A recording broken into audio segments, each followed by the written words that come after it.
Everyone, आज का हमारा टॉपिक है फाइबर्स और फाइबर एंडिंग प्लांट। तो हम शुरू करते हैं फाइबर के बारे में। फाइबर क्या होता है? ऐसा कोई भी धागा नुमा थ्रेड लाइक स्ट्रक्चर जो कि बहुत पतला हो, थोड़ा लंबा हो और फ्लेक्सिबल हो, मतलब उसमें थोड़ा लचीलापन हो, ऐसे किसी भी स्ट्रक्चर को हम फाइबर कहते हैं। फाइबर क्या होता है? Fibre can be define as thread like धागा नुमा धागा जैसे, दैट आर थिन पतला होगा, लॉन्ग एंड फ्लेक्सिबल। ऐसे किसी भी स्ट्रक्चर को हम फाइबर कहते हैं। फ्लेक्सिबल, लॉन्ग, थिन उसका होना ज़रूरी है, तभी हम उसको फाइबर में उसका काउंट करेंगे। ये तो हमारा फाइबर का डेफिनेशन की फाइबर ही होता है। फाइबर का क्लासिफिकेशन देखिए कि कितने कितने तरह के फाइबर्स होते हैं। तो अगर हम ओरिजिन के बेसिस पे देखें तो हमारा फाइबर दो टाइप का होता है। एक नेचुरल फाइबर होता है, एक सिंथेटिक फाइबर होता है। नेचुरल फाइबर जैसे नाम से पता चल रहा है, जो फाइबर हमें नेचुरल सोर्सेज से मिले, प्लांट से मिले, एनिमल से मिले, ऐसे फाइबर को हम नेचुरल फाइबर कहते हैं। और सिंथेटिक फाइबर जो ह्यूमन मेन मेड फाइबर्स हों, आर्टिफिशियल फाइबर्स हों, उन्हें हम सिंथेटिक फाइबर्स कहते हैं। तो नेचुरल फाइबर्स क्या होते हैं कि fibres obtain from natural sources, that is plants and animals. Fibre ऐसे फाइबर जो प्लांट्स नेचुरल सोर्सेज से लिए गए हों, जैसे एनिमल्स और plant, that can be spun on to thin filament long thread. Spun मतलब होता है बुनना, मतलब बनाया जा सकता है कि जिन्हें थिन फिलामेंट मतलब लंबे लंबे फिलामेंट्स में और धागा नुमा संरचना देकर हम बना दें, ऐसे किसी भी फाइबर को हम नेचुरल फाइबर कहते हैं। नेचुरल फाइबर में दो टाइप का होता है, एक प्लांट फाइबर, एक animal fibre. Plant fibre obtain from plant, जो प्लांट से लिया जाए, जैसे कॉटन, जूट, फ्लैक्स, कॉयर, ये सब चीज़ें। और एनिमल फाइबर जो होता है ऑब्टेन फ्रॉम एनिमल, जो एनिमल से मिले, जैसे ऊल, सिल्क। ये हुआ नेचुरल फाइबर का क्लासिफिकेशन। नेक्स्ट हमारा होता है सिंथेटिक फाइबर। सिंथेटिक फाइबर क्या होते हैं? Synthetic fibres are made artificially by linking monomers using chemical synthesis with various reagent and chemical. Synthetic fibres क्या होते हैं? मेन मेड होते हैं, आर्टिफिशियल होते हैं, जो छोटे छोटे पॉलीमर से मिलकर बनाए जाते हैं। मोनोमर से मिलकर एक पॉलीमर बनाया जाता है, जिसे हम सिंथेटिक फाइबर बनाते हैं। और ये बहुत सारे रिएजेंट और केमिकल की हेल्प से बनाए जाते हैं। सिंथेटिक फाइबर के कुछ एग्जांपल्स हैं, एक्राइलिक, नाइलॉन, पॉलिस्टर, ये सब चीज़ें हमारी सिंथेटिक फाइबर के एग्जांपल हैं। पहला देखिए, ये पहला हमने बेसिस देखा ओरिजिन की बेसिस पे कि उत्पत्ति कैसे हुई है फाइबर की। तो उस बेसिस पे हमने प्लांट नेचुरल और सिंथेटिक किया। नेचुरल मतलब नेचर से लिया हुआ, सिंथेटिक बनाया हुआ। और उसका दूसरा क्लासिफिकेशन का जो बेसिस है वो है the basis of nature and structure. उस फाइबर का नेचर कैसा है, उसका स्ट्रक्चर कैसा है, उसका कॉन्स्टिट्यूएंट कैसा है, उस बेसिस पे हमारे तीन तरह के फाइबर होते हैं। बास्ट फाइबर होता है, स्ट्रक्चरल फाइबर होता है और सरफेस फाइबर होता है। बास्ट फाइबर ये प्लांट से लिया होता है फाइबर हुआ होता है, जैसे associated with phloem, pericycle and cortex. ये प्लांट के फ्लोएम, पेरीसाइकिल, क्वार्टेक्स रीजन से लिया गया फाइबर होता है। ऐसे फाइबर को हम बास्ट फाइबर कहते हैं। ये डाइकोटिलेडन प्लांट से लिया जाता है बास्ट फाइबर को, और सेपरेटेड बाई रेटिंग के द्वारा हम इसको सेपरेट करते हैं। रेटिंग क्या होता है? मान लीजिए ये स्टेम है, स्टेम से हमने देखा ना कि बास्ट फाइबर को फ्लोएम, पेरीसाइकिल वाले रीजन से निकालते हैं। तो रेटिंग क्या होता है? उस स्टेम से फाइबर को निकालने के प्रोसेस को ही हम रेटिंग कहते हैं। बास्ट फाइबर के एग्जांपल होते हैं flax, jute, hemp and kenaf. ये सारे बास्ट फाइबर के एग्जांपल हैं। नेक्स्ट हमारा स्ट्रक्चरल फाइबर क्या होता है? तो strands of small short lignified cells ensheathing both xylem and phloem. Xylem और फ्लोएम के सेल्स के बीच में जो फाइबर, जिस फाइबर को निकाला जाता है, वो उनके बीच में फंसे रहते हैं, इंसीथ रहते हैं। ऐसे फाइबर को हम स्ट्रक्चरल फाइबर कहते हैं। ये मोनोकोटिलेडन प्लांट में पाए जाते हैं। बास्ट फाइबर डाइकोटिलेडन में, स्ट्रक्चरल फाइबर मोनोकोटिलेडन में।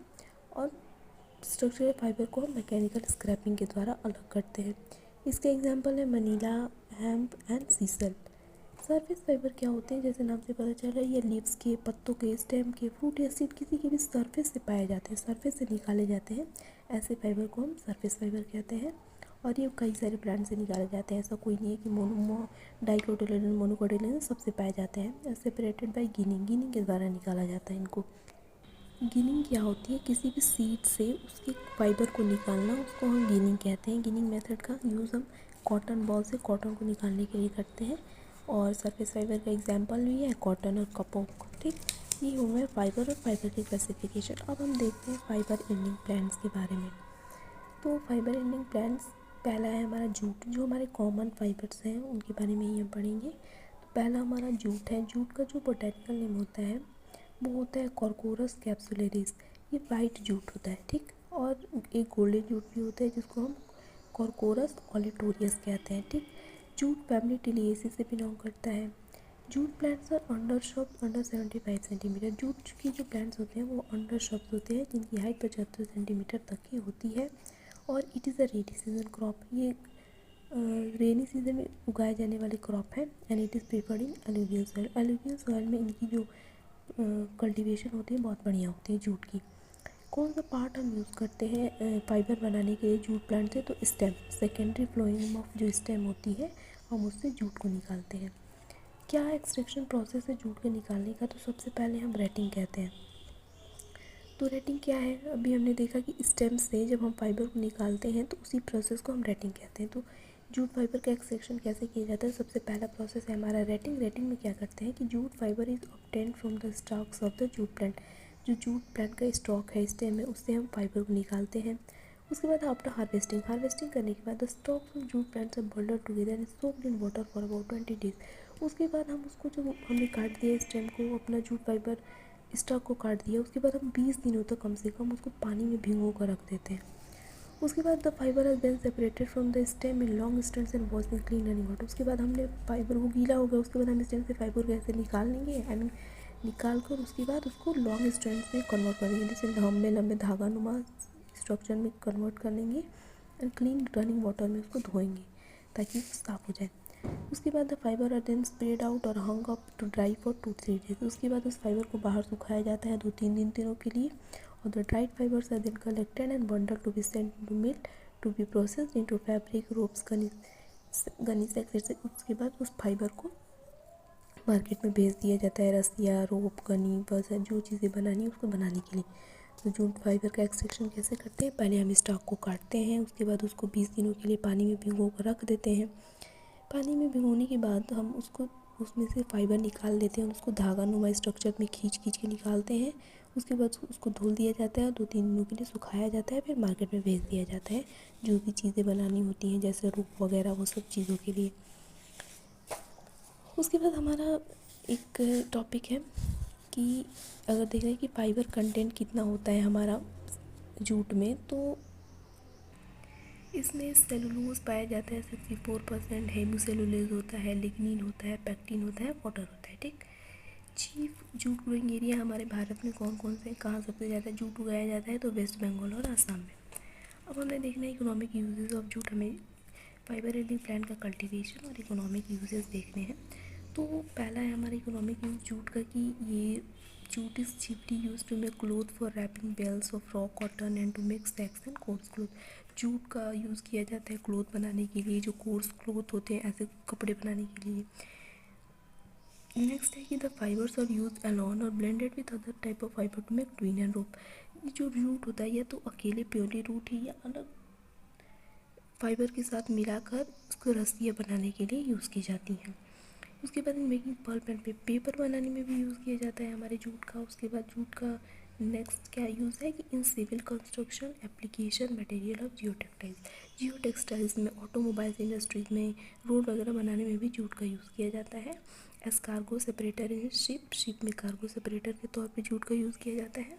और नेक्स्ट क्या है? Webbing to cover inner springs in auto seats and upholster furniture वगैरह में, ऑटो सीट्स में भी हम जूट का यूज़ करते हैं सीट के ऊपर लगाने के लिए, ठीक, बनाने के लिए।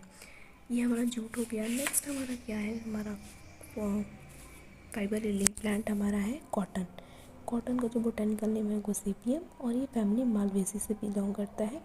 इसका बोटेनिकल नेम गॉसिपियम हर्बेसियम है और ये फैमिली मालवेसी से बिलोंग करता है। कॉटन की कल्टीवेशन के लिए एक ड्राई और हॉट क्लाइमेट चाहिए होता है। टेम्परेचर 44 डिग्री से ज़्यादा नहीं होना चाहिए और थोड़ा हल्की सी जो ठंड और मॉइस्चर भी रहेगी तो सही रहता है। पार्ट कौन सा यूज़ होता है कॉटन का फाइबर बनाने के लिए? फ्रूट का यूज़ किया जाता है। जैसे कॉटन बॉल होता है ऐसे, उसमें से सफ़ेद सफ़ेद कॉटन हम निकाल लेते हैं। एक्सट्रैक्शन प्रोसेस इसका क्या है, कैसे कैसे हम कॉटन को निकालते हैं? तो harvesting is carried out by hand picking the cotton ball from the field or by automatic harvester using a spindle picker। Spindle picker या ऑटोमेटिक हार्वेस्टर की मदद से हम कॉटन बॉल को तोड़ते हैं, हार्वेस्ट करते हैं। उसके बाद हम गिनिंग करते हैं। गिनिंग भी हमने देखा कि उस कॉटन बॉल से उसको निकालना, कॉटन को निकालने के प्रोसेस को हम गिनिंग कहते हैं। तो plant from which cotton is picked contain seeds. The process of removing the seeds from cotton boll is known as ginning. उस सीड से जो अदर कंटामिनेशन है उससे कॉटन को निकालना को ही हम कहते हैं गिनिंग। गिनिंग के बाद की जाती है spinning. The process of turning fibre into yarn is known as spinning. उस कॉटन से धागा बनाने की जो प्रोसेस होती है हम उसको धागा बनाने की जो प्रोसेस होती है उसको स्पिनिंग कहते हैं। स्पिनिंग के बाद वीवरिंग की जाती है। एक फैब्रिक को 2 सेट ऑफ यार्न बनाने की जो प्रोसेस होती है उसको वीवरिंग कहते हैं। और 2 यार्न का यूज़ इन नीटिंग। नीटिंग में 2 बंडल धागों को यूज़ किया जाता है, उसको नीटिंग कहते हैं। ये हमारा कॉटन हो गया। कॉटन का यूजेस क्या क्या है? तो it is basically use for every type of clothing from jacket to normal cloth. Cotton का यूज़ एक वाइड यूज़ है कपड़े बनाने में, जैकेट से लेकर नॉर्मल क्लोथ जो भी पहनते हैं हम। At household it is found it use in bedsheet and cotton. Bedsheet और कॉटन बनाने में भी हाउस होल्ड में यूज़ किया जाता है, घरों में यूज़ किया जाता है। It seed oil is use in food and cosmetic. Cotton का जो सीड ऑयल होता है जो उसको फूड और कॉस्मेटिक इंडस्ट्री में यूज़ करते हैं। It is also use in coffee filter में भी कॉटन का यूज़ किया जाता है। Cotton seeds are fed to cattle and crush to make oil, rubber etcetera. Cotton का जो सीड होता है वो पशुओं को खिलाने के काम आता है। उनको क्रश करके हम ऑयल और रबर भी बना सकते हैं। ये हमारा दूसरा फाइबर एंडिंग प्लांट हो गया। अब हमारा तीसरा देखेंगे सीसल हेम्प। सीसल हेम्प का बोटानिकल नेम अगेव सिसलाना होता है और ये फैमिली एस्पेरेजेसी से बिलोंग करता है। सीसल हेम्प क्या होता है? ये श्रबी हर्ब होते हैं with use short thick root stock. और इनका जो रूट स्टॉक होता है बहुत थिक होता है, मोटा होता है। The plant prefers a hot and more or less dry climate and grows on clayey, gravelly or sandy soil. जो हमारा सीसल हेम्प होता है वो सूखे क्लाइमेट, जहाँ थोड़ी गर्मी हो, सूखा हो, वहाँ ग्रो करता है। सूखा मतलब क्लाइमेट सूखा हो, सूखा पड़ ही ना हो वहाँ पे, ऐसे जो हमारा मौसम होगा वहाँ पे वेदर होगा तो ये बहुत बढ़िया ग्रो करेगा। ठीक, पार्ट इसका कौन सा यूज़ होता है, किस पार्ट से हम बनाते हैं सीसल हेम्प के फाइबर को? तो लीव्स यूज़ करते हैं। पार्ट याद रखना है सारे फाइबर का, किससे हम करते हैं। सीसल हेम्प का एक्सट्रैक्शन प्रोसेस क्या है, कैसे हम सीसल हेम्प से फाइबर बनाते हैं, निकालते हैं? तो sisal fibre is derive from the leaves of sisal plant. Sisal plant के हम पत्तों से सीसल फाइबर लेते हैं, बनाते हैं। It is usually obtained by machine decortication in which the leaf is crushed between rollers and then mechanically scraped. ये बोला है कि मशीन डिकॉर्टिकेशंस का यूज़ करते हैं जिससे हम पत्तों को क्रश कर देते हैं बिल्कुल, उसके बाद उसमें से फाइबर निकालते हैं। उसके बाद क्या किया जाता है? The fibre is then washed and dried by mechanical और नेचुरल मीन्स। उसके बाद फाइबर को सुखाया जाता है, धोया जाता है, सुखाया जाता है और नेचुरल या मैकेनिकल मेथड से यूज़ किया सुखाया जाता है। नेचुरल मेथड मतलब हम सनलाइट में सुखाएं, मैकेनिकल मेथड मतलब मशीन की हेल्प से सुखा दें। एल्ड इसकी होती है 4% of total weight of leaf. मतलब वीट का जो लीफ का वेट होगा जितना भी, उसका सिर्फ 4% होता है, वो सीसल हेम्प बनता है, उसका फाइबर बनता है। आफ्टर ड्राइंग, जब सूखने के बाद the fibre is mechanically double brush and lustrous strand usually creamy white और ऑब्टेन। क्रीमी वाइट कलर का हमारा सीसल हेम्प का हमें बिल्कुल पतले पतले धागानुमा स्ट्रैंड होते हैं, ऐसे हमें फाइबर मिलते हैं। यूजेस इसके क्या क्या हैं? तो sisal is made in using of twine ropes and cordage. रस्सियाँ वगैरह बनाने में सीसल हेम्प का यूज़ किया जाता है। In specially paper buffing cloth, dart boards, geotextile filter, carpet, इन सारी चीज़ों बनाने में भी सीसल हेम्प का यूज़ किया जाता है। उसके बाद हमारा नेक्स्ट है leaf juice is use as a wash for treating skin disease in northern Morocco. Northern Morocco में जो हमारा सीसल हेम्प का लीफ जूस होता है वो यूज़ किया जाता है स्किन डिजीज़ को ट्रीट करने के लिए। It is use in pulmonary tuberculosis, syphilis and jaundice. ये सारी बीमारियों में भी, टीबी, जॉन्डिस में भी हम सीसल हेम्प का यूज़ करते हैं ट्रीट करने के लिए। It is an environment friendly strengthening agent to replace fibre glass, asbestos in composite material automobile industry. Automobile industry में ये फाइबर ग्लास एक बहुत अच्छा स्रोत है, हम रिप्लेस कर सकते हैं फाइबर ग्लास को हटा के, इसका हम एक इकोनॉमिक फ्रेंडली यूज़ कर सकते हैं।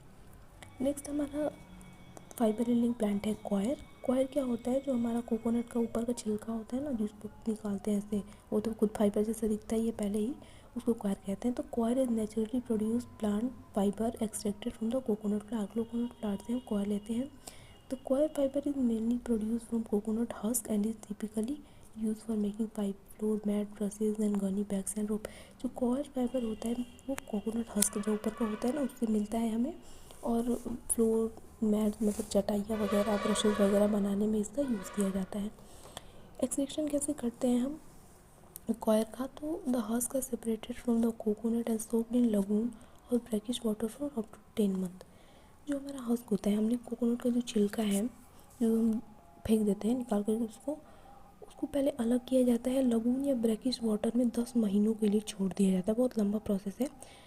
ब्रैकिश वाटर क्या होता है, ऐसा वाटर जो थोड़ा सलाइन हो, मतलब थोड़ा नमक की मात्रा उसमें हो, ज़्यादा नॉर्मल वाटर से ज़्यादा हो, लेकिन समुद्र इतना भी नहीं हो, थोड़ा ज़्यादा उसका सैलिनिटी हो उसमें। तो ऐसे पानी में हम कॉयर को 10 महीनों के लिए छोड़ देते हैं। उसके बाद क्या कहते हैं, this method is very demanding and time consuming. ये मेथड बहुत ज़्यादा डिमांडिंग और टाइम कंज्यूमिंग, बिल्कुल आप 10 महीनों के लिए छोड़ रहे हैं तो बहुत ज़्यादा टाइम लगेगा।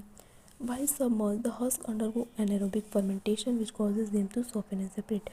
जब हम 10 महीनों के लिए उसको ब्रैकिश वाटर में छोड़ देते हैं तो क्या होता है कि एनारोबिक फर्मेंटेशन होता है, जिसकी वजह से वो बिल्कुल नरम हो जाता है, नरम होकर खुद ही अलग हो जाता है, सेपरेट हो जाता है। ठीक, सेपरेट होने के बाद क्या करता है, then the fibre are wash dried and clean by hand. उसके बाद फाइबर को धोया जाता है, साफ़ किया जाता है, और हाथों से साफ़ किया जाता है, सुखाया जाता है।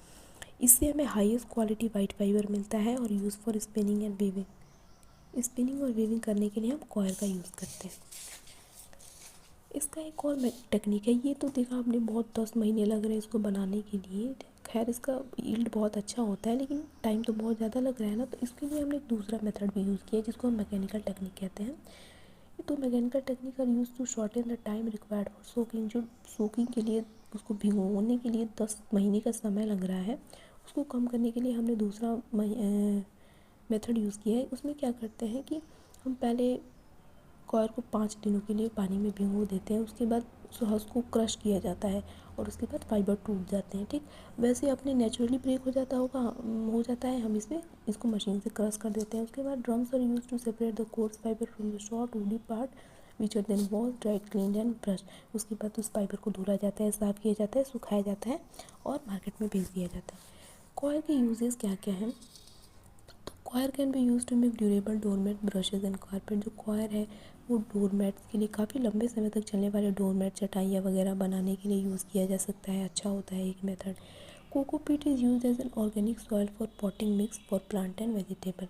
जो कोकोपीट होता है इसका, वो एक बहुत बढ़िया ऑर्गेनिक सॉइल के रूप में काम करता है, जो हम पॉट वगैरह में सब्जियाँ या फल वगैरह, फ्लावर वगैरह उगाते हैं उनके लिए।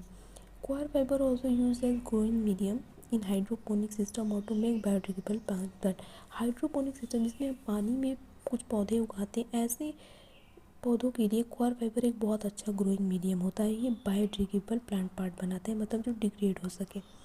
Coir fibre also sometime use in halogen control system, particularly on step slopes and river bank. River bank जहाँ पे कटान होता है, हमारी मिट्टी का कटान हो रहा है नदियों के पास वाले इलाकों में, तो हम कॉटन फाइबर बहुत भारी मात्रा में अगर कुछ टाइम के लिए लगा दें तो वो कटान को रोक सकता है। तो ये हुआ हमारा fibre and fibre and plant. Notes आपको इसके मिल जाएंगे कमेंट सेक्शन में PDF फॉर्म में। नेक्स्ट वीडियो में नेक्स्ट टॉपिक देखेंगे। Thank you.